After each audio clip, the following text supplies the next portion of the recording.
Okay, Dart, go ahead. All right, I'd like to call to order the Conservation Advisory Council for October 7th, 2020. I'd like to do a roll call. Would someone please call the roll? Sure. Ellen DeVero? Ellen? Here. Amanda? Here. Jeannie? She's going to miss today. I think she said she had no power.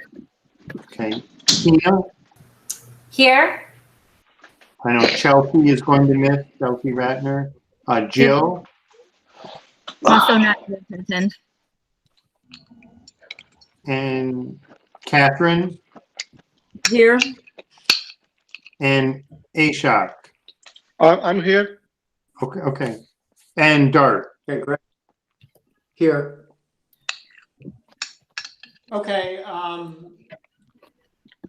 what I would suggest we do, since power could be a problem at this meeting, is why don't we move to the environmental assessment forms, and basically we'll take them in the order of importance, which I believe would be the EAF 2020-8, 2721 Balltown Road, Aqueduct Animal Hospital site plan. Yeah, thanks, Dart. Yep. So I saw Alex and Bruce are both on the call. Do you guys just want to go over quickly what your plan is about?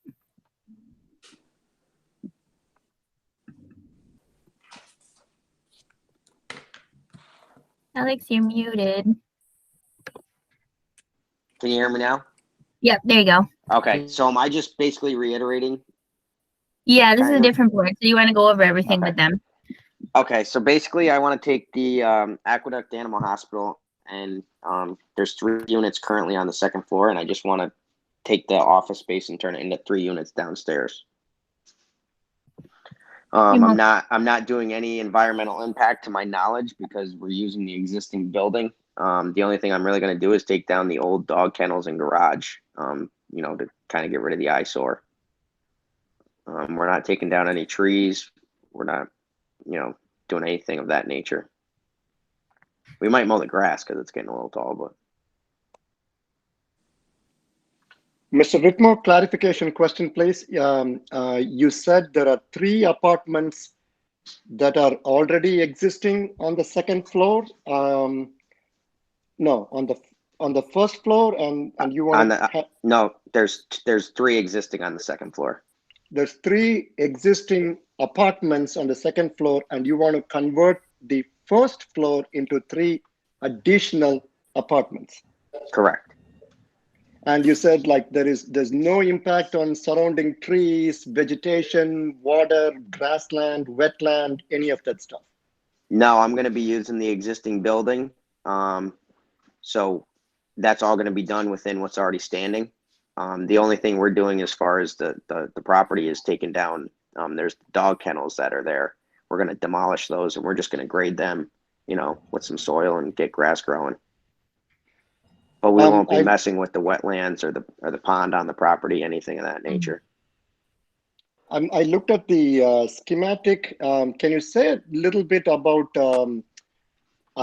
access to the road? It's a busy road. That Route 146. How will people come in and out? We're going to designate a one way in, one way out. I'm pretty sure is what we've been talking about. But I mean, there's 2 entry points right now, and as long as I believe kind of the nature we've been going is as long as there's designated spots with maybe some additional parking, we should be okay as far as that goes. Thank you. You're welcome. Were the apartments occupied while it was a veterinary hospital? There was 1 apartment that currently is still occupied as of right now. As far as the other 2, I honestly have no idea.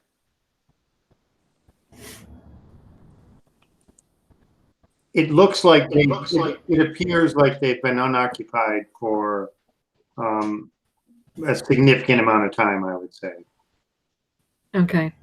What was the impression from the walk around that you did? I was Dart on, and I was on the walk around. Yeah.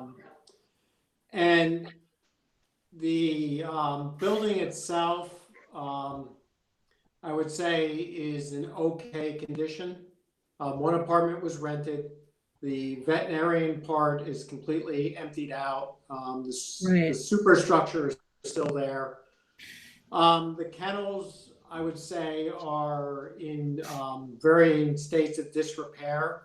Mm-hmm. Certainly, they are not improving the property at all. The property is fairly long, and I did walk the property. I didn't go all the way back to the pond. The pond's actually behind a wooded area. Right. The building is fairly close to Route 7. I don't know what the setback exactly is, but it's pretty close up front. There is one neighbor to the south whose property line is fairly close to where the project would be, although there are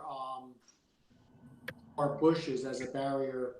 And then the second on the north side, there's another single family house, and that's much further away. And I'd have to say that it almost looks like, unfortunately, I don't have my computer up. I can't look at the lines, but I would say there's a fairly substantial distance between that house and the proposed project.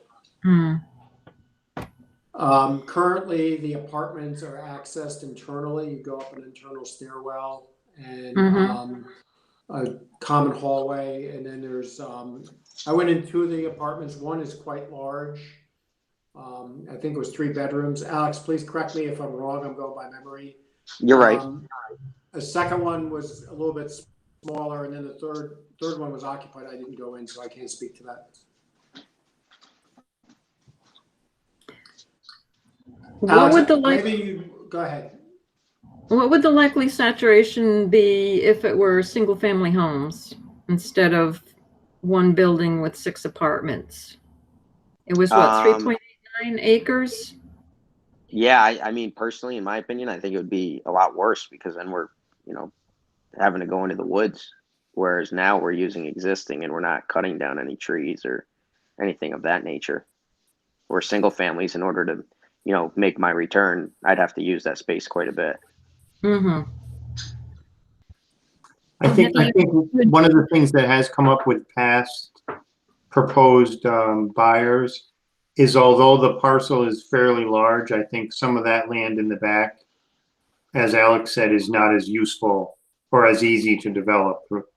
I think Laura has said that. Is that true, Laura? Yeah, there's a pond in the back, which is obviously, but as far as single family homes, I think you don't have the frontage really there. I can look at the map. Yeah. So you'd potentially be looking at adding a road. So it's 198, and RP is the kind of a different zone for, I don't know offhand what the RP, but you would probably have to build some kind of a road to put single family. Right. Yep.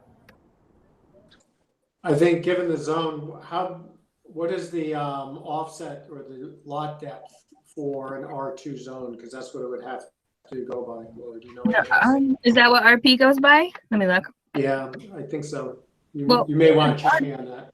Okay, if it's R2, I think it's 80 feet, but let me check. I'll check you on RP here. Maybe. Here it is.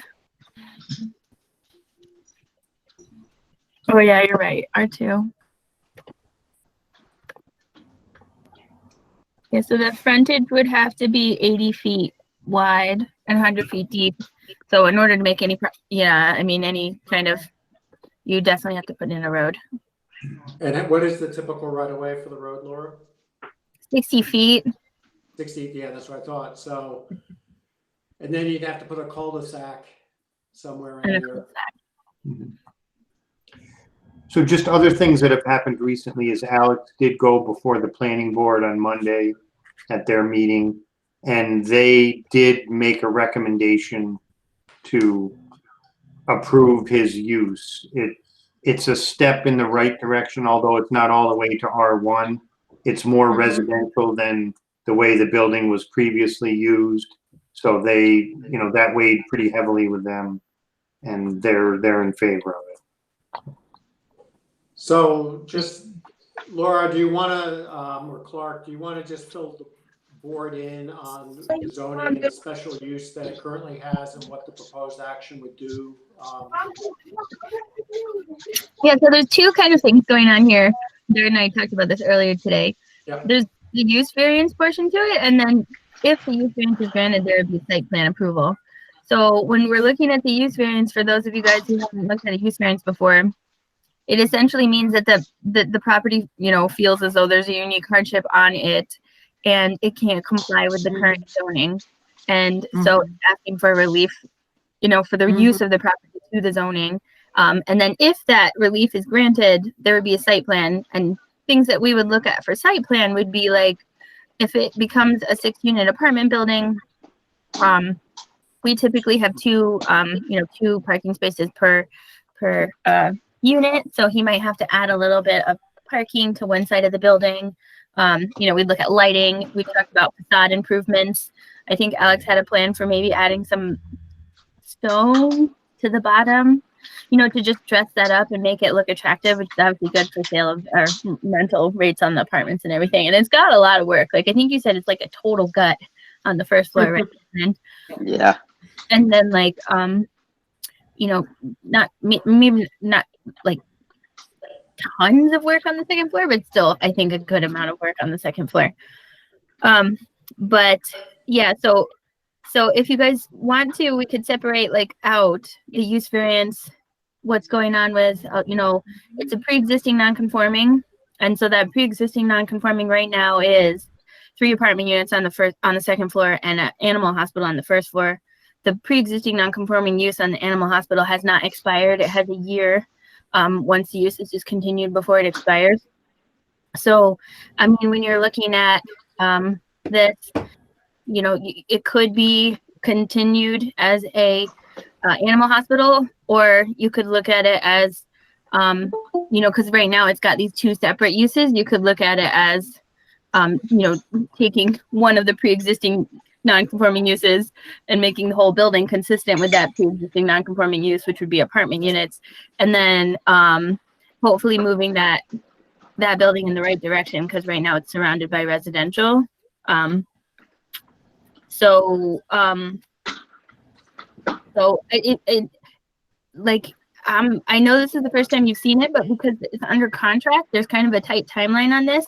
And so what Dart and I were thinking is that we could maybe stick to the use variance recommendation tonight. And then if you guys wanted, we could look at it one more time when the site plan comes back and it has more details like parking and facade and stuff like that.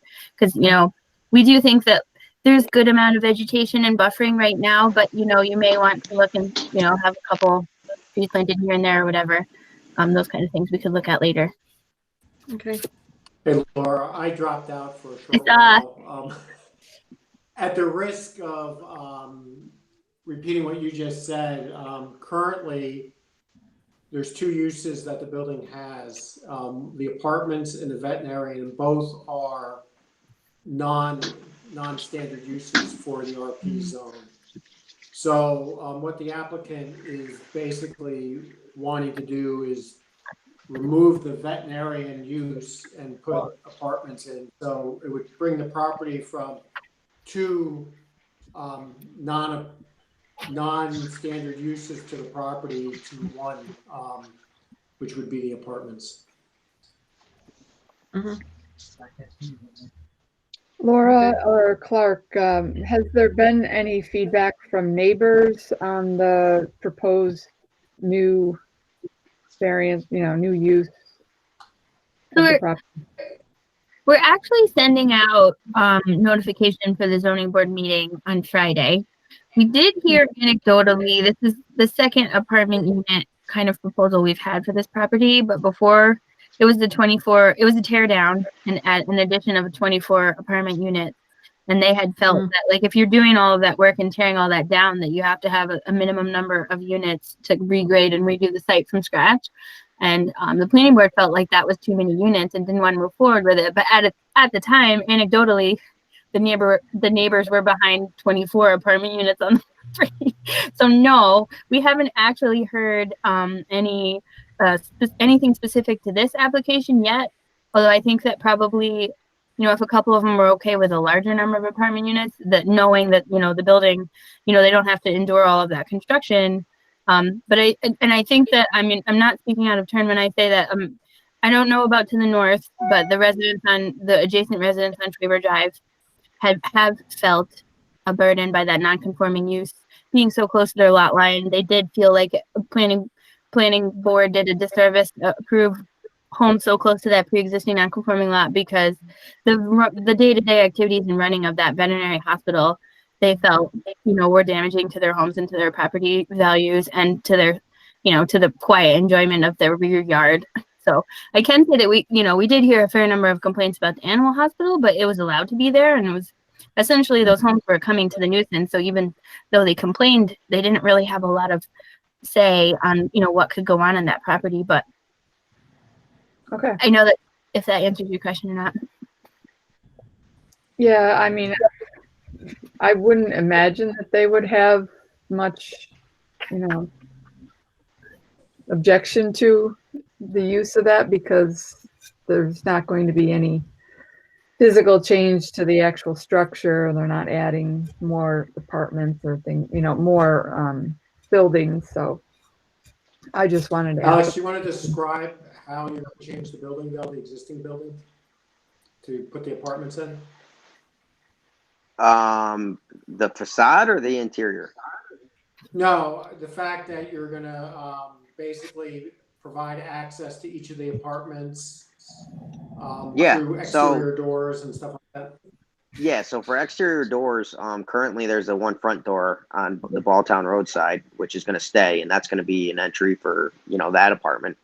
And then on the side of the building, there's already two doors that would act as front doors, but a side load for the other two apartments.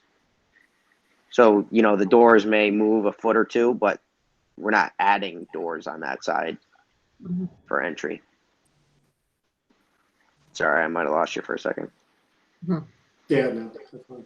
So can I just ask a question? And for the upstairs apartments, you have 6 apartments, so there's a door in the back that you're going to utilize as well, or? There's a side door, so that goes straight into the stairwell.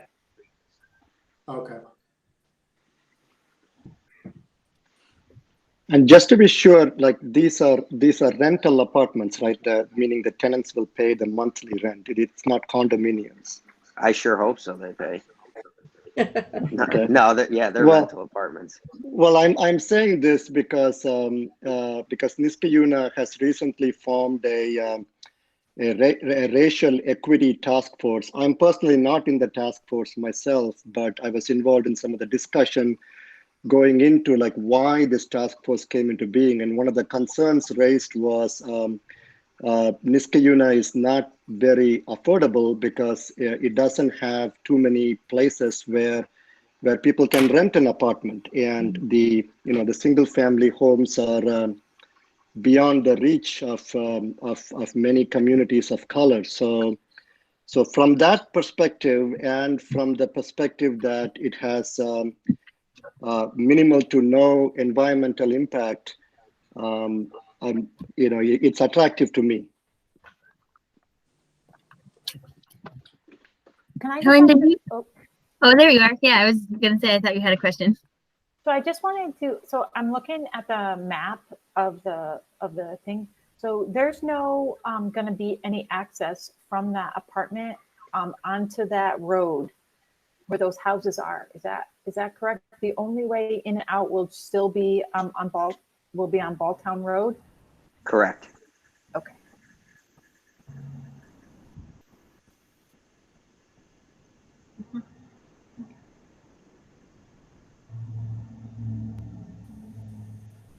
So, and one other thing, while Laura is showing the map, I think, Alex, when we did the site walk, although you're showing 2 buildings being demolished and taken down, you would actually take all 3 of those other buildings down, correct? Yeah. Yeah, so that's a significant improvement. They're in very poor shape and rather unsightly, so. So I think this is a great use of this building, especially for the tenants or for the people that own the homes behind it. I am a little concerned about how close it is to Balltown Road, and it just. But as long as we have, plenty of parking and the ability for them to turn around, especially with snow, I would be okay. So that was why I was wondering about another. I mean, you had talked about maybe having to make more parking spaces per apartment, but anyways, I guess that's for later. I guess you're just working on the variance right now.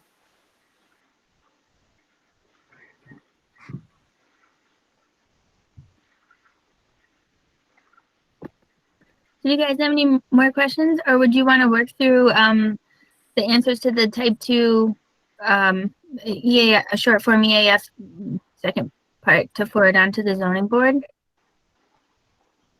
Yeah, okay. Are we ready to do that, or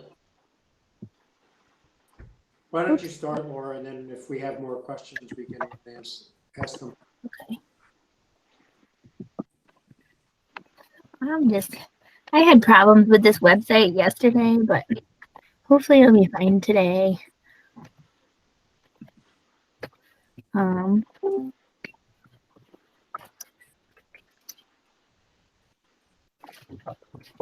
Okay, sorry, I'm bunking things. So, will the proposed action create a material conflict with an adopted land use plan or zoning regulation? I can add a little bit in there, but I don't think that it's contrary to the comprehensive plan. But I do think that a use variance sort of inherently is conflicting with the zoning regulations. So my recommendation might be at least acknowledging that a use variance is tough and we don't really like to see them in general. But in this case, because there's 2 non-conforming uses and you're actually going from 2 non-conforming uses to 1, you're going in the right direction at least.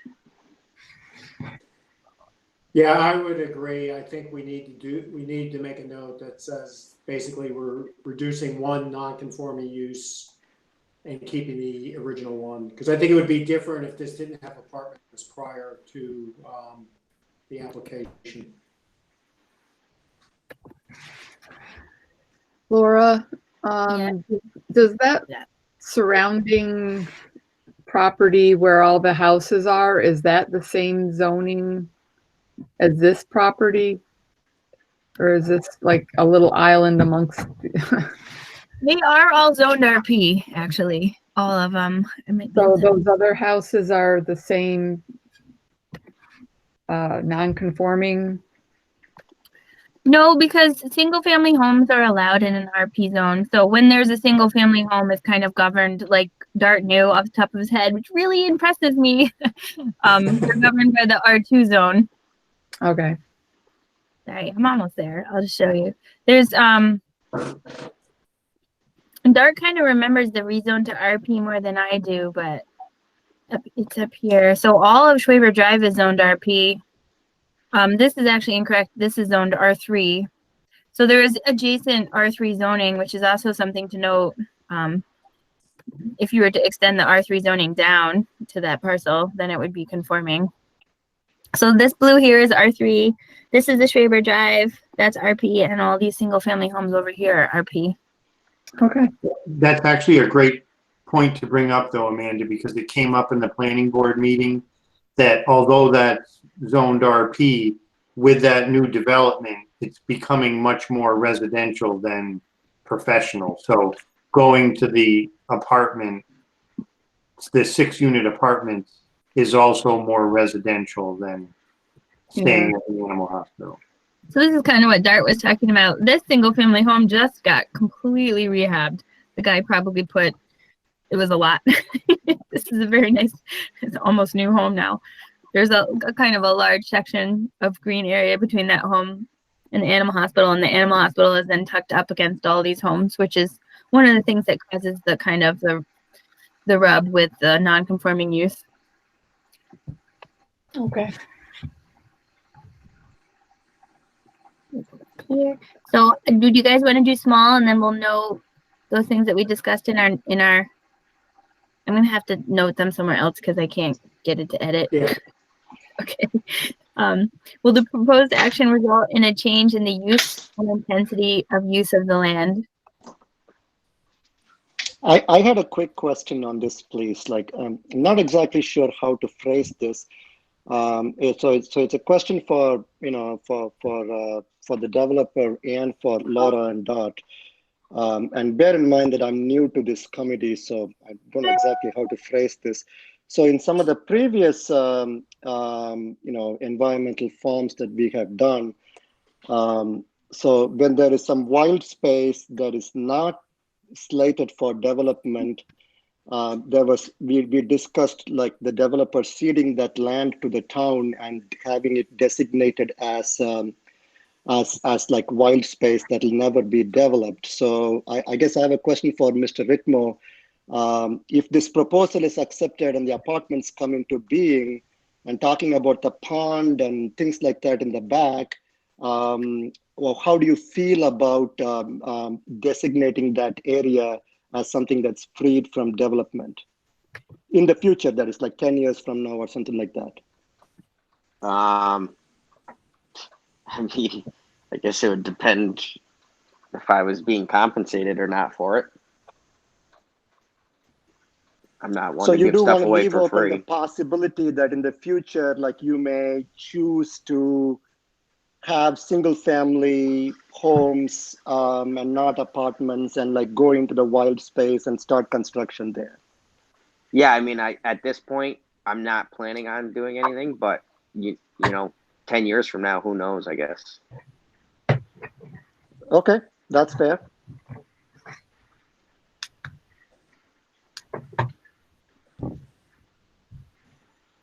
Laura, would that be something that would come up in the site plan review, restricting further development?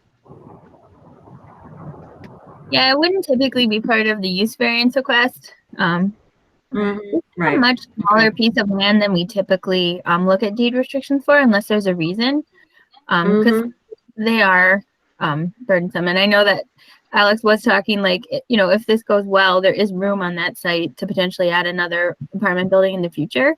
Another apartment building would also be another use variance, so it's certainly not a slam dunk. But yeah. Okay. Yeah. Okay, so let me go back. I tried while you guys were talking to see if I could get it to the editing screen. I really can't. So so in the change in the use or intensity of use of land, I mean, I would sort of argue that this is less intense than a full operating animal hospital. I think you have less cars in and out during the day, and potentially probably like less noise. Yeah, I agree with you, Laura, on that. This is definitely less intense, in my opinion. Yeah, I agree with that. And then will the proposed action impair the character or quality of the existing community? No.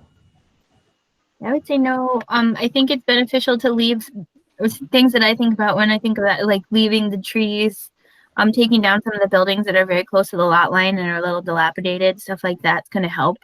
Adding, you know, changes to the facade, making it nicer should help. Will the proposed action have an impact on the environmental characteristics that cause the establishment of a critical environmental area? There is not one there, so that we often say no to that one. Will it action result in an adverse change in the existing level of traffic? I think again, it's probably actually less cars than the full operation of the animal hospital.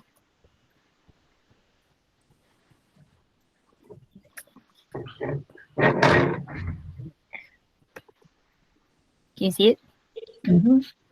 Yep. Oh, thank you.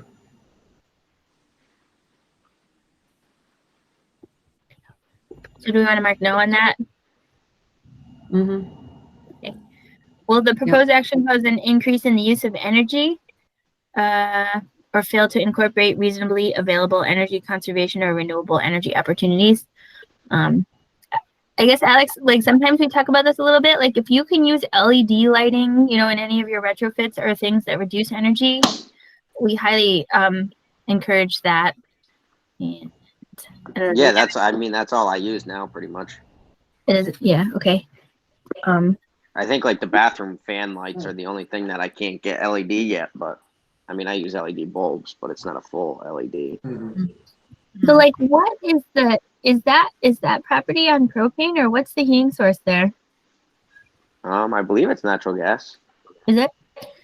My house is very close to there, and we do not have natural gas. I wish we did. Okay, so I guess we would just say, I mean, I don't think it is an adverse change if, you know, anything you can do to do energy efficiency benefits you, but also benefits the environment. Will the proposed action impact public or private water supplies? I think that's probably a no. Impact private wastewater treatment utilities? Also a no. Is that,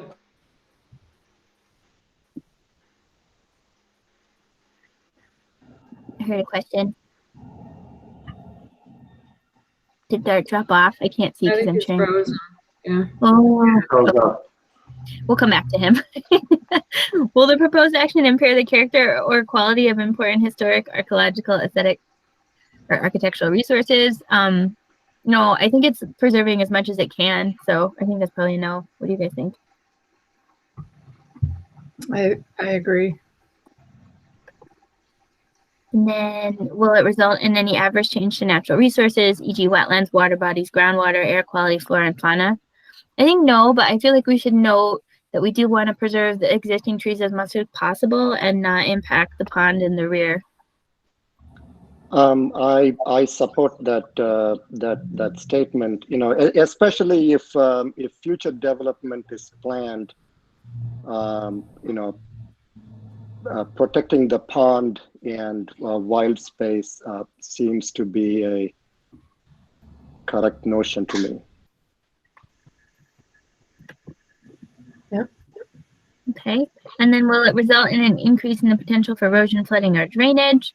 The answer to the use variance question, I think, is definitely not, because for the use variance, we're not even looking at increased parking. If Alex comes back with increased parking, you know, he'll probably have to do a little bit of stormwater to handle whatever the additional impervious is. But I think for this one, you can, I mean, they're essentially taking impervious down by removing the, you know, those outbuildings and stuff. So I would say probably no.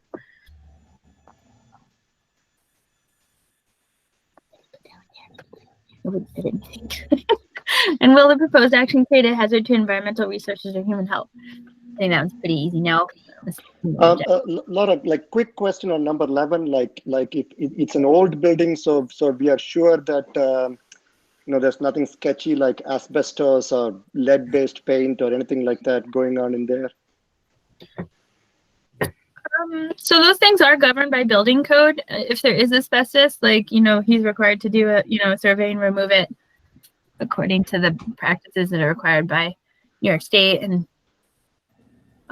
it kind of depends on what level of construction he's doing there. But Alex, have you done an asbestos survey? I think you'll have to do one for the demolishing of the first floor.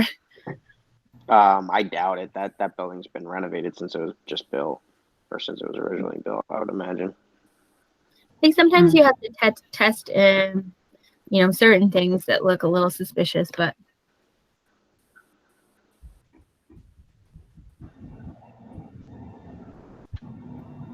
okay, so Dart's not back yet, is he?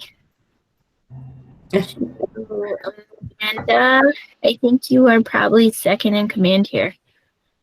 Do you want to take over while he's not here? Okay. Didn't we do that for tree council last time? Plan B. So did we go through all the questions? Yeah, that was all of them. So I guess the point now is if anybody wants to make a motion.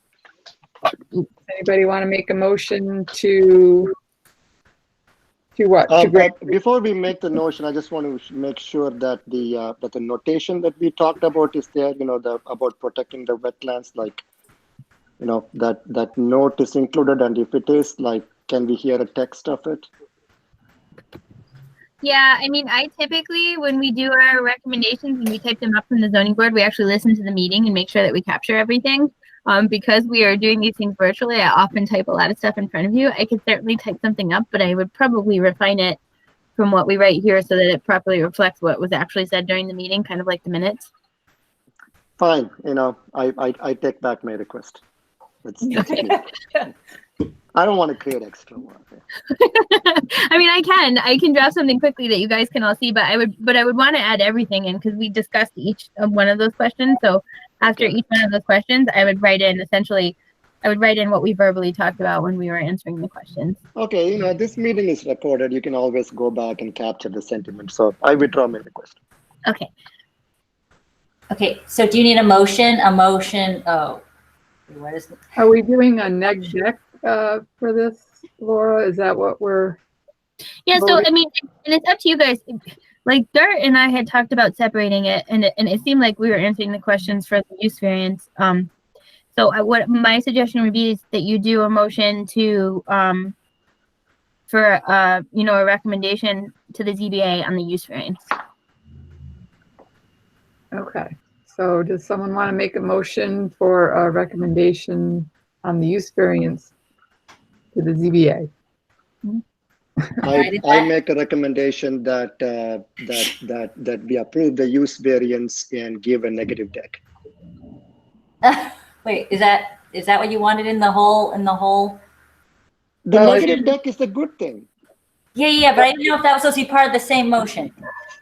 We're making a recommendation for the use variance to the ZBA to approve the use variance so that the ZBA can have our recommendation to either grant the use variance or not grant the use variance, right? Yeah. Can I second that? Because the neg deck is more having to do with the site plan, I believe. Yeah, so those are two separate things. So we're first recommending the approval to the zoning board, zoning DB. Yeah, no, sorry guys, it's two separate things. So you would have to do a recommendation for a neg deck to the zoning board on the use variance, and then when Alex does his site plan, if he's going to add impervious and stuff like that, you guys can look at that and then do your recommendation to the planning board. But it's a recommendation on a seeker both times because the zoning board is very unusual, but they actually do seeker for use variance. Okay. So Ashok was correct. So is his motion stand? And Purely by accident. Is good, except just so Alex is clear. The CAC cannot grant the use variance. We're just recommending that it be did. Yeah. Okay. Do we have a second on our motion? Me. Okay. We have Tina seconding it. So does everybody want to vote? Anybody voting aye? Raise your hand. Or say aye. Well, actually, Clark, can you do the roll though, just with the people that you see on the roll? All in favor? Okay. Aye. Anybody opposed? Make sure to get Alex in there. Yeah, I agree. Okay. Okay. Okay, so we can close that item out on our. Good luck, Alex. Thank you. I appreciate it. Yes, thank you. Bye, Alex. guys. Thank you. Have a nice night. Good night. See you. Okay, so on the one that we skipped over, the Troy Schenectady Road Krieger House subdivision application, my suggestion is we just table that to the next meeting. I don't see the applicant on the call. And also, I think that sketch plan could change a lot. Today, I copied that on the email, but our legal department basically said that you have to keep the subdivision out of the LC zone or you're subject to the LC zone requirements. So he's going to have to do quite a bit of changing to those lot lines. And so, I mean, you know, if you have something that is very outstanding to you on that project, I can certainly pass it on to the applicant now. But I think that you'll probably see quite a different sketch plan at the next meeting. That's going to have the lot line staying out of the LC zone. I just wanted to quickly add that, like, I visited the site on on Monday, and took a look and had a chance to speak with one of the neighbors, and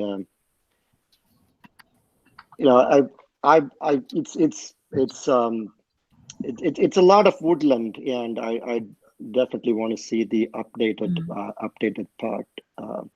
And there's a nice creek going through it, and all. Yeah. Mm-hmm. Oh, yeah, I'm a little concerned about the Leisha Kill also, because it does intrude on the back of that property. Erosion and runoff from construction. I'm a little nervous about that. Yeah, and all the pesticides that all those lawns are going to use. For sure.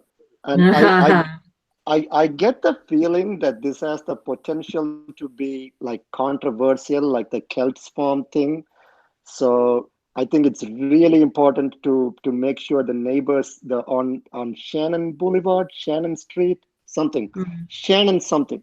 Those people are well informed. They are given a chance to express their opinion, and they are like, brought into the process early on to get the neighboring community input. Yeah, I think that's a really good observation, Ashok. And I'll pass on, notes already that we've noticed that, it's a very nice, mature forest that has a lot of value. And that, we're concerned about the proximity to Leishkill. I do think that's actually why the LC zone is where it is. I think the LC zone is a buffer to the center line of the Leishkill stream, if you look at the way it is on our zoning map. Yeah. So I think that that was intended to protect the Leishkill, and by removing any development in the LC zone, that does help, but still a mature forest is going to contribute a heck of a lot less pesticides to the watershed than than a mature forest. So I'll pass those comments on, but I do think that that's going to change quite a lot, and so we'll take a look at it the next time he comes through. Laura, Laura, correct me if I'm wrong, but it's the same developer as the Celts farm, right? It is. Yeah, it is. Yeah. I'm sorry, LC, what does that stand for? Land conservation. Oh, wow. Yeah. Okay. Yeah, so the parcel has a split zone. Some of it is LC land conservation, and some of it is R1. Correct? I think it's R1. And right now he's got the lot lines going right through the split zone, but we did a lot of research, and the controlling zone would be the more restrictive one, which would be the LC. So if he wants to do some development on that property, he's going to have to stay out of the LC zone. Yeah. Okay. The house already is an improvement. Hey, Laura, I'm back. Hi, Derek. I have no power, so I'm probably not going to be able to be on much longer. Okay. Yeah, my computer is dying. I'm going to have to sign off. I'm sorry. That's okay. We did the one thing that we needed to do tonight. You can do it through the telephone. You can do it through a regular I have the landline hotspot telephone. on, but my computer is dying. It's plugged in, but there's no energy. There's no power. So like if you had a landline, do you have a landline? Yeah, but if you have a landline, you can come on. Oh, I have no landline. No, I have no landline either. no. All right. I've never had a landline, actually. I don't have kids. So, it's just me. So Laura, what do we do we need to take any more actions, or? I don't think so. We're deferring the Celts real quickly for those of you guys that have to leave. We're deferring Celts. We took action on Aqueduct. It was a recommendation. We separated the vote there, and it was a recommendation to the ZBA for neg deck. Okay. And then the third one is the Aqueduct land improvements. That does not need action tonight. We'll just defer that one to the next meeting when we all have power. Good. So anybody who needs to sign off can sign off, and then anybody who wants to stay on and discuss the biodiversity and the signs would stay on, and we'll continue to record. I don't know. Is there any chance of us meeting in person at any point soon? Well, I would like that. I would like. I mean, that socially distanced, and masked, but in the same room. I think that November is a month. I think that November we will be allowed to meet in person. Because they conducted a town board meeting in person today. It was the first one. Okay. The first time we had a fully recorded, conducted in-person meeting. So I do think that it is working. I participated in it. It did seem to go very well. So I would expect, unless we have a massive spike and a stay-at-home order, Okay. that we will be meeting in person in November. Hey, It's Catherine, helpful. Thank before you. you go out, I just, I don't know if you guys can see it, but I picked up the sample today of the So cute. of the Yeah. little pesticide thing. So it's an old, it's an old one that we put through. So I do have an actual sample of it. So if you guys want to send me your house addresses, I will drive around and show them to you, and you can tell me what you think or whatever, and you can actually like see it. And I don't know. Anyways, so if you're interested in doing that, I don't know what your plans are for the weekend or not, Great. but I could, that way you could see it and give me some feedback, because I would really like to try to sort of like move it forward and, get it in on this budget, actually, is really what I'm Yeah, I want to Okay. purchase. Yeah, I definitely want to purchase them. Okay. Ellen, you can text me and we can set up a time. I would like to, I'll be around this weekend. And so I would love to take a look at that. Okay. And Ellen, my wife and kids are big fans. I will give your email to my wife so that you guys can connect. And she really wanted to see the sign. Okay. Yeah. She's I'd a be big happy fan of your project. Okay. All right. Great. I just wanted to see Thanks, that before Catherine had to, Thank you. jump ship. Thank you. Appreciate You're it. welcome. And thank you guys for attending despite the crazy weather and zero power at people's homes. Do we want, how do you want to do this, Laura? Because I'm probably not going to be able to stay either, judging by my power level. Yeah, I don't think you need to adjourn the meeting. I think all of the action items are done, so it's okay. Like, we can note for the record that we're adjourning any decision making at this time. Okay. And that we're just doing discussion items for anybody who remains on the line. Okay. Okay. Well, thanks everybody for coming out. I know it's difficult circumstances, so. Yeah, I hope that you get your power back soon and that I don't lose mine, because I have a big old red oak sitting on some power lines in my back of my house. Just waiting. It's like a 50, 60, 80-year-old tree. And it's just got this, it's like, so I'm like, oh boy. And they're like, well, call us if it starts to spark or starts to smoke. I'm like, okay. Sounds good. Doesn't sound that good, but okay. I was like, all right, I'm very good at following directions. So when that big storm came on, like I was on my bicycle and it got pretty scary for a while. I had to go into some unknown person's house and take shelter there.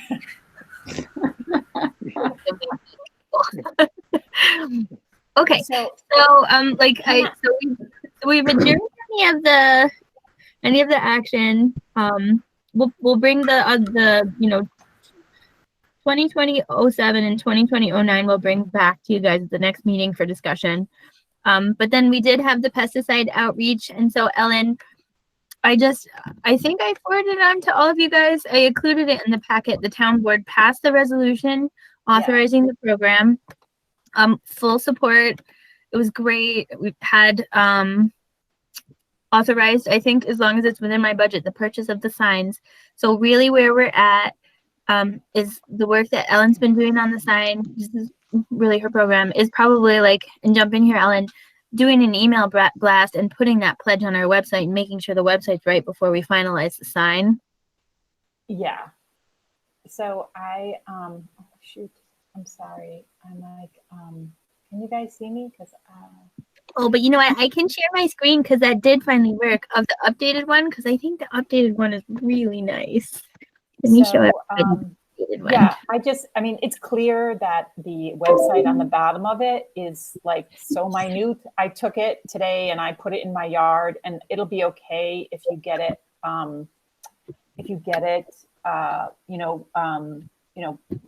close to your, like if you put it at the end of your yard, but if you decide to like put it like close to your house, and you know, you won't see the email address, but anyways. And did they decide that it's just better to not have is the way to be? Because I like pesticide free is the way to be. So no, if you go down farther, it's on there. It's the second one. If you yeah, there it is. If you scroll down on it, it's there. I like that one. Yeah. So is this going to be made of a material that you'll just like, it'll just go into the ground like that? Yes. So that's exactly what I was just showing you. It's this sign. This is it. Oops. Can you see it? Yeah. So it's that shape, and then it's got like a little pointy thing, and it's not, he suggested that he's going to put on here, hold here firmly and push in, because they're not, that's why I kind of wanted to drive around. So this, I don't think we're going to find a nicer product, for the amount of money that we're going to pay. And I think that those who get it are just going to have to be careful when they put it into their yards, and just leave it at that. And it's a free sign to people. So I think that they, so I think that we could, but that's why I kind of wanted to show everybody. But I also, wanted to be able to sort of like move it forwards, if we could. So, yeah. So I'm just thinking that, like, my ground is very tough. So, like, if we put it in and then it only lasts for a few months, then can we get another one next year, or do we think about that? So, no, Tina, you have to take care of it. Well, it shouldn't be that hard to lay down a piece of cardboard, cut around that same shape, and glue that. Yeah, that's what I'm wondering. If No. It's printed on both sides. Okay. It's printed on both sides. It's pretty firm. It's the same thing like when you put in something hard in your ground. You just might have to dig like a little tiny hole to get it going, And I almost finished the October notes for the for lawn care, but you should be aerating your lawns in October so that they're not that hard. And I have the link to be able to take your soil sample to Cornell. To Cornell. I attached that on there as well. So I'm almost done with that. I just yeah. Send it right to John. Just send it right to John, okay? What? Whatever your instructions are, just send them to John, so John can take care of them in our yard. Okay. This October. Well, I'm gonna post them on the website, I guess. Okay. Yeah. I feel like if I had one of those, I would be really happy with it. Like, I might go into my garden shed and, like, I have these little pink flags, and I might glue like a little pink flag to it so it sticks in the ground. But I feel like people who want that sign are going to be pretty ingenious about making it stay in their lawn. Yeah, I agree. So it's cute. I love it. So yeah. But I did want to ask about. I know we had talked about doing that, like that walk around to those other. To the neighborhood with yes. the. I didn't know if a date had been set. No, that's our next item. So on this one, if everybody's pretty okay with the signs, Ellen will drive around. And then I think I'll work on the website so that we have that pledge up, because the pledge as proposed was approved. So we can get the pledge up on the website and not tell anybody that the link is there until, like we're ready to go with the sign, because I don't really want people signing it and then, whatever. But I'll get it up there so that the link will definitely work. Okay. And then once that's up there, we can finalize the signs, get the signs printed, and then we'll do an email blast telling everybody. Like we were saying, like, it's probably like we can release it now so that it's out there and we have, bought the signs and stuff, but it's probably, we really want to ramp it up in the spring.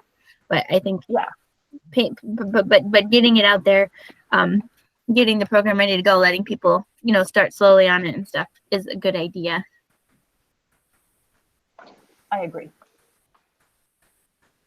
Okay, so does anybody have anything else they want to say on the pesticide free? I think that all the work you did, Ellen, was amazing. You created the thing. We talked about it for a long time, and then you just made it happen. So that's super cool. Oh, cool. Thank you. And then, so then Ashok's been working really hard on the outreach letter. Ashok, I don't know if you want to take over. I think according to what I was looking at when I was making the agenda statement is the next thing we really do need to do is we probably want to finalize the date and put the date in the letter. Is that what we talked about doing? Sure. So in the packet that Laura sent out, the latest version of the letter, version 4, I guess, it's on page 82. You've all already seen that. I like it because if you printed it on two-sided paper, it'll fit nicely. The letter is on the front page, and the map and the sample sign are on the second page, the reverse page. So, Laura, in page 81, you say that a town board resolution adopting this initiative is it may be useful. So what does that mean? So I didn't actually do it in my last economic development committee meeting, but I was thinking that, we're doing all this work and we do the Lomo initiative. Like it may be like just the way that they just adopted this, this pesticide free is the way to be. They can we can forward the program to them, forward the signs, forward, the letters to the residents and all of the outcome of all our meetings. And then have them formalize everything in a resolution, stating in their resolution that they're setting the site of land for that would be awesome. Like, so what should I do? Should I go before, like you say, project, I'm the project lead. So I should go before the town board for their next meeting and present it? No, it wouldn't be the next town board meeting. The first place is that we propose resolutions is the next economic development committee meeting. Okay. So that would be, I think it's October 30th. I'll double check for you. Okay. But we can meet with the residents and get going because this was already authorized by committee. I was just thinking if we're moving through it, it certainly wouldn't hurt to have the town board adopt. They may not want to until it's successful. But we could certainly ask if they wanted to, speak to the public through a resolution on why we were doing this. But I think it's probably useful to do that after we meet with the public, so that the residents are on board. Okay, and just as a heads up, like, can I email the town board and say, hey, we've been talking a lot about this in the CAC, Clifton Park has done this, we would like to do this too, just I mean, you can always email the town board. I never tell anybody not to, but they have already approved like the idea. So I think that what I'm talking about is it's not that they're not on board. I think they are on board. It's just memorializing what we're doing in a resolution so that it's out there. I don't know that it needs any more advocacy. I think we've gotten them to pay attention and set aside some land. So now we want to make it really successful. Okay, so we can let's talk about a date where we walk around. Okay. Do we send the letter out first and then walk around? Yeah, because a date that gives us time to send the letter first. Put the date in the letter. Rather than saying in the next few weeks, like I think Ashok and I were talking about this. Somebody was saying we could say like we will be in your neighborhood on October 20th, between 5 and 6:30 p.m. To meet with you and walk the site or whatever like that. So anybody who wants to can come out of their house, and that way we wouldn't necessarily be knocking on doors. Oh, wait, which date did you have a date? No, I was just making one up. Making one up. Okay. Because that's what you and I were talking about, right, Ashok? Or was that somebody else I was talking about that with? I don't remember having this conversation with you, Laura. Okay, so that might have been someone else. But maybe it was our attorney, actually. They were a little worried about us knocking on doors. Like, I feel like COVID's getting better, but it can scare people. And so I think they were thinking that if we just put a date, or maybe 2 dates, where, we split up. So half the CAC goes on one night and half the CAC goes on another night, and just tell them, there's 2 times that we'll be in the neighborhood, like maybe one in an evening and then one on a Saturday morning. And we just put those in the letter, and then they know that they can come out of their house and talk to us. They'll see us. We've already told them that that's why we're there, and we can just hang out and take a look and have some signs and stuff.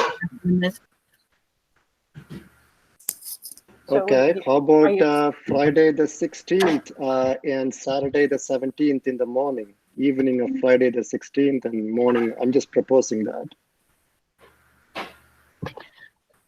Or we can go to the next weekend, but the weekend after that is Halloween, which should be avoided. So I think maybe, so I really like the 17th, the Saturday. Uh-huh.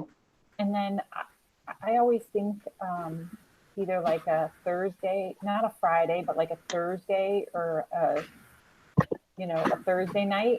So maybe like the 22nd or the 15th. I don't know how close you wanted to do them. 15th is my birthday. Both of them. You can, Also, it's getting dark, right? So Yeah. how do we balance like getting out there when it's not totally dark and that people will be home from work if they're going physically to work? But it's 6, but 5. It's close. I mean, I'm looking up when the sundown. Because like right now it says the sunset is like 6:25, and I don't know how quickly that's going to change. Like 2 to 3 minutes. And we have to do it before Halloween, right? Because then after Halloween, then we change our clocks, and we'll lose another hour of light. Yeah. Well, how about Wednesday the 21st at 5 p.m.? Okay, Wednesdays are really bad for me. Thursdays are actually better. But everyone else can do it if I can't do it. Well, and you can also, like, you wouldn't have to come to both. Like, I would say, majority of people just pick one so that you're not, you can just, Okay. So if Wednesday's good for everyone else, then that's good for me. I'll come on that Saturday. Wait, how early would we do it on Saturday? Not at like 10 o'clock? Yeah, Saturday the 17th at 10 o'clock. I would think so. You would want people to be able to, get up and have a cup of coffee and just, you know what I mean? Like, and you want it to warm up a little bit too, because it's gonna, it'll be cold. And I think people would, I think everyone's not coming out of their houses, at 8 a.m. on Saturdays like they were in the summertime. Now it's a little like 9, 10, I think. So can we make sure that there's at least 2 people for Saturday the 17th at 10 so o'clock? I think I could do Saturday the 17th. Okay. And is there anybody else for Saturday the 17th? Yeah, I could do that. We said 10 a.m., right? Yeah, 10 a.m. I think that I can probably do either one of those times. So I can definitely do Wednesday the 21st at 5 p.m. Like that's a good time for me. And I think we could send out an email just to we still have lots of members that'll come. So if we pick 2 dates that work for us, then they'll just pick which date that they want to come. Right. And and just besides and also in that email, we'll just clarify exactly the points that we're trying to hit so that everybody, has the same points, besides the letter. I might be able to come to both just so that there can be a town representative there. Or maybe Clark and I can split. I'll ask Clark. Clark's like, no. But yeah, I think we can work it out. So October 21st at 5 p.m. you guys said? Yep. And then October 17th at 10 a.m. 10 a.m. Okay. And can we decide on an address like Catherine Woods Drive, number 2023 or something like that? Yeah, I was thinking we could just gather at the split rail fence that's right in front of where the Lomo area would be. The what? The split rail fence on that map. I'll show you. Oops. Because I'm not sure that we really want to gather in front of a single person's house. I was thinking we could literally gather where we're going to put the signs. Fair enough. Okay. Sorry. Pick it. Like right. Oh, wait.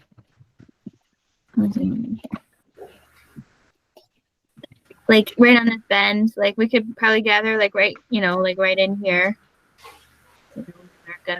Where we're gonna mow the path and set the land aside anyway. Okay, so near the first and second signs. Okay, got it.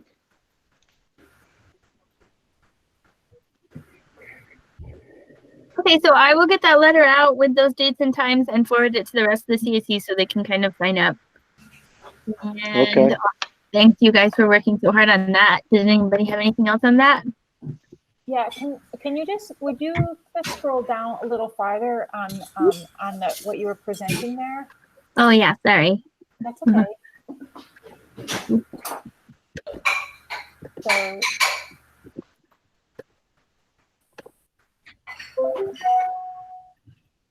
oh no, I closed out of the whole thing. Whoops. There it is. okay. Oops. So I just Page wanted 84. to, so that sign that I started way at the bottom, yeah, that one, that grow zone. So yes. I saw a bunch of them that were like the no mow and low mow, but I didn't know if so I mean, like what I said when I sent that to you guys was if you wanted to take out, I didn't know if you wanted to be positive or negative, like, right? Like, so no mow is, anyways, so. Negative. Yeah, I love Grow Zone. I think it's great. You're totally flipping around and making it positive. So, and then so these are just, this was like a one that I saw that I liked the setup of it. But that, we don't have to write all of that stuff. It was more basically like, these are the things that we're trying to establish. And then the bottom on the right-hand side was more like what you wanted to, like like a different explanation. And then the actual picture is just of the bobolinks, the male and female bobolinks that we could use. I have permission to use, but I tried. But Roy had sent me some images, but I just cannot get them to work on here. So if somebody is, if somebody is better at this and they want to try to include those pollinators or to scrap my whole picture and go with something different, or I'm not offended at all. These were just sort of what I was putting out. But this is the bobolink, which is a ground nesting bird that we're trying to bring back in this area, because what happens is they have nests obviously on the ground, and they tend to get the nests tend to get mowed up before the babies get hatched, and that's why they're endangered, because there's not that many places for these to happen. So I couldn't find native plants to put them on. This was exactly how the picture was. So I kind of was throwing it out there for some feedback, and then as as far as verbiage and stuff like that, it doesn't need to be discussed tonight, so because we've been on for a while. But if you wanted to just take that and say, email me, or somebody else can do it, or I don't know. That's my 2 cents. I really like it. Wait, yeah, Ellen, can you just clarify, like, what did you said that you weren't very good at? What is your concern about the picture? So Roy sent me actual photographs that he had taken those 2 photographs. And he was trying, and he wanted to know if I could, he didn't want to know, but he gave them to me to try to be able to use. And I just didn't know how to get a creative sign from it. I didn't spend a whole lot of time with it, but I kind of got thrown up against a wall, and I was looking to make it kind of simple, but I didn't know where. Yeah. I didn't know where to stop and where to start. Well, so I think the illustration. What do you guys think? I feel like the illustration is nice, because like this, I might not actually know. I mean, I guess you can see that it's a ground on the ground. Is that what you mean? Because but This one's a little bit of focus though. You couldn't use it for a sign. Like this one you could use for a sign, but I prefer the illustration. I think it's clearer. So the other thing too is I did, is that a while back, I think I sent it, I think actually you guys sent it to me, is that Roy, they had worked with, oh my gosh, it's flying from my head. The group that does Audubon? Yeah, so our local Audubon, and they but they used their own pictures, and they put out the sign, Roy said. So this would be our sign, not their sign. So that was the other thing too about, because he also had one of those, the black and white signs that you can use to like wave your wand over. So I didn't know if you wanted to include that on there, if you wanted to update that sort of thing. Because I think when you go to that, if we could make it so that you can get a whole lot more of information if you have the that PR code. I don't know what I can never remember the name of what you're supposed to call it. Yeah, the QR. Yeah. So I mean, if you wanted to include the QR code from the original one that Roy and the Audubon had done a while ago with stuff. So these are questions that I felt was above my pay grade.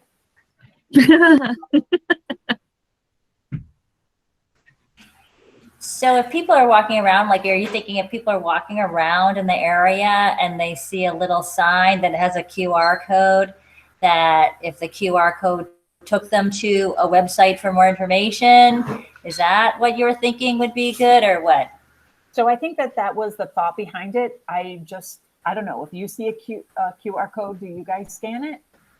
Or I do not, but that's not because I would be like, oh, that's good, that's enough information for me. But other people may be, totally into it. I don't know. Right. Have you guys been to a restaurant lately where they do not have paper menus? They have a little QR code that's like laminated at the tables, and that's how you look at your menus so that you're not. Yes. I think that's very cool. Yeah. But it's funny because they're like, use your camera, and I cannot get my camera to read a QR code. My phone might be too old, but I have a QR code reader, so it works fine. But it's cool. I think that like it's been, like for a little while QR codes were going away, but I think that right now they're definitely on the upswing again. So we could definitely incorporate a QR code in there if we wanted to. So I think what we could do is we can use the QR code that was established before. Yeah, I would think so. And I believe it's part of the town somewhere. I don't, he says it's on the sign that's farther down. Roy said maybe from Blatnick Park.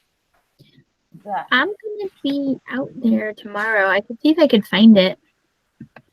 He sent I think he sent a link to it originally. I thought that's what got forwarded to me, because that's how I asked him about it. Anyways, it's just all things to process, and if you guys want to look at it, read it, and then like either send it back to me, or if Ashok, if you want to do it, and and I like it, Ellen. Like I do agree that the illustration serves the purpose better than a photographic image. So this could very well, with the addition of a QR code to go to whatever website, with not that many modifications, this could become one of the signs that we put in there. Okay, so it doesn't include, like your pollinators, and if that matters, do you know what I mean? Or any like native grasses, that kind of stuff. So yeah, I didn't know how important you don't that was. put a lot of information on a sign. That's why you have the QR code, and it takes you to a website. For those that are interested, they can find more information on a website, and the sign just captures the salient points and leaves the rest for a different site. Yeah, I like it. I think, I mean, like, we could even put less words if we wanted to. That's what you're saying. We could get, you know, kind of decide on that. Because I also like the round one that just has a picture of a bee. I mean, and it's there, okay?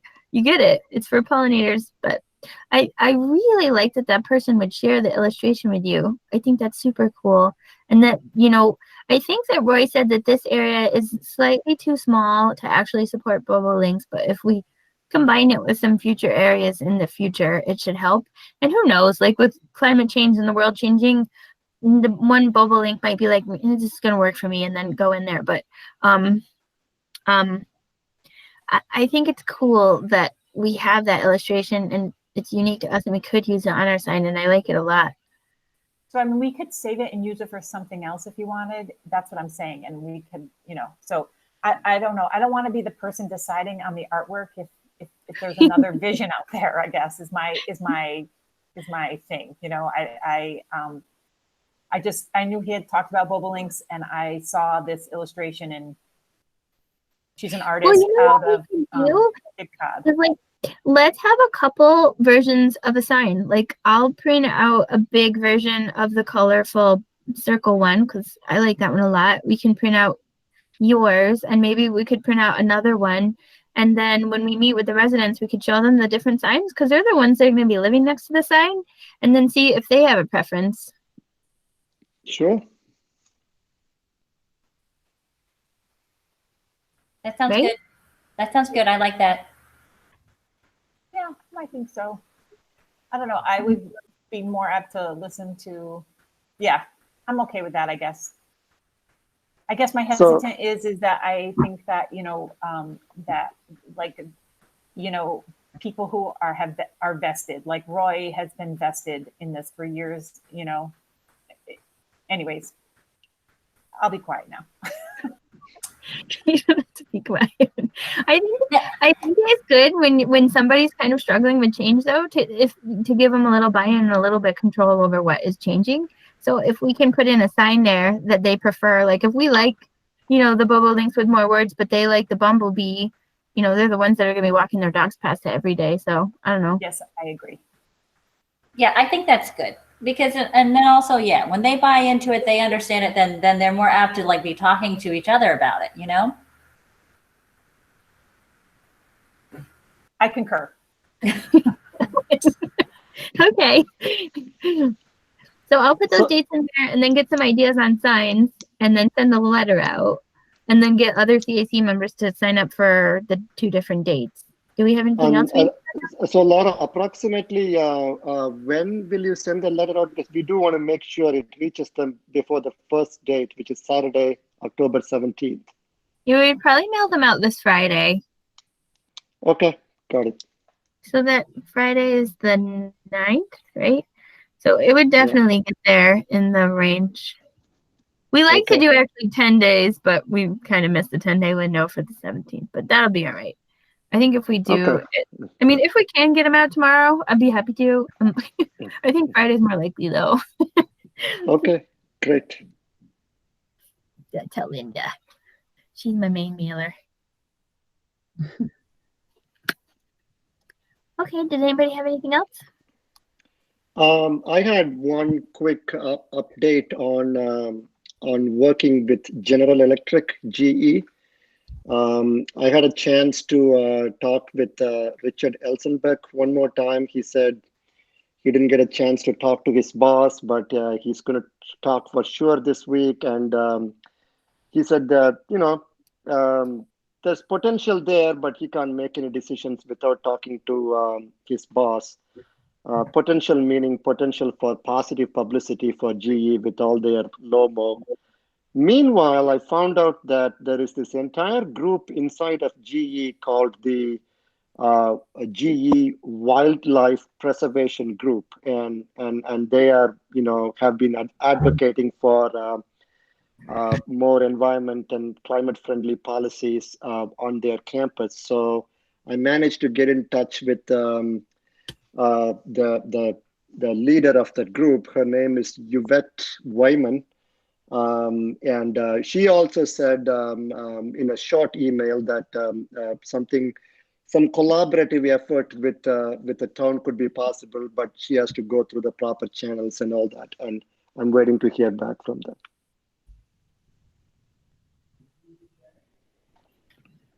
That's great, Ashok. Thank you for continuing to pursue that. I think partnering with GE on these things is only a good thing.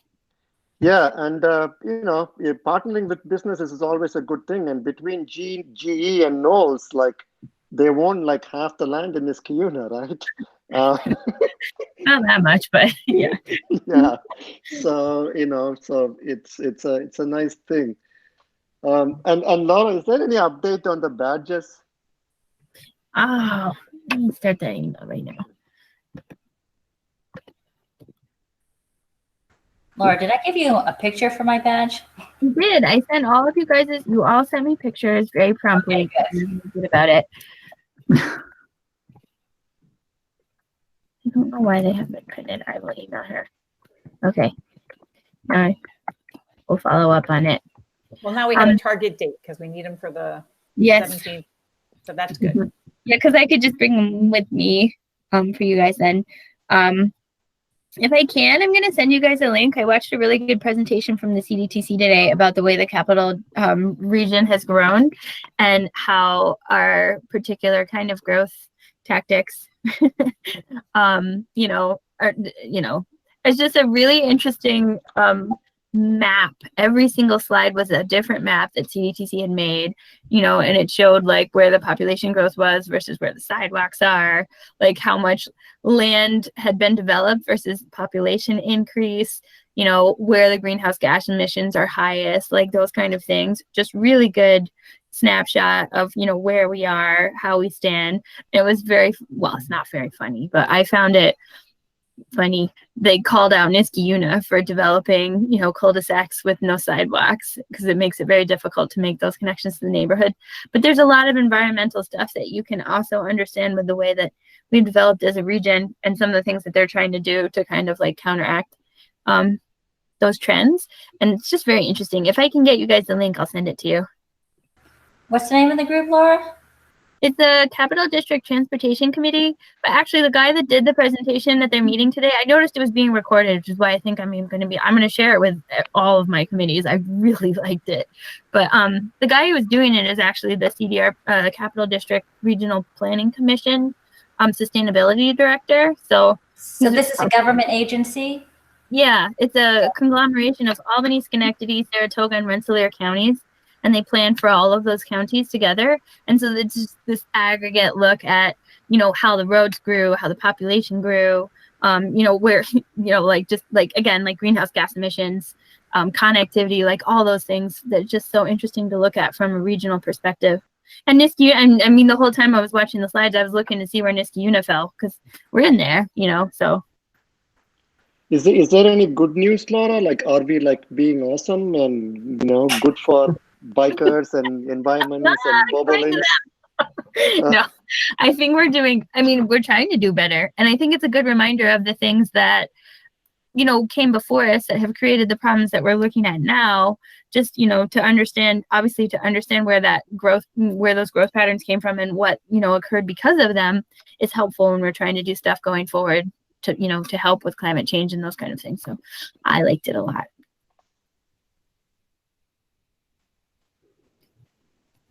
I'd like to see it if you get it. Yeah. Yeah, sounds interesting. Plus, I love maps. I don't know if you guys love maps. I love maps. I love them. Okay. Do we have anything else? Do you want to call it, Amanda? Okay, anything else from anybody? Okay. Do we have to make a motion to adjourn? I don't think so because you don't have a quorum anymore, though. Yeah. Okay. So as of 8:26, I think we're adjourned. Thank you. Thank you. Good night, everyone. Thank you. Bye. Thank you, everybody. Bye. Okay, how do I get out?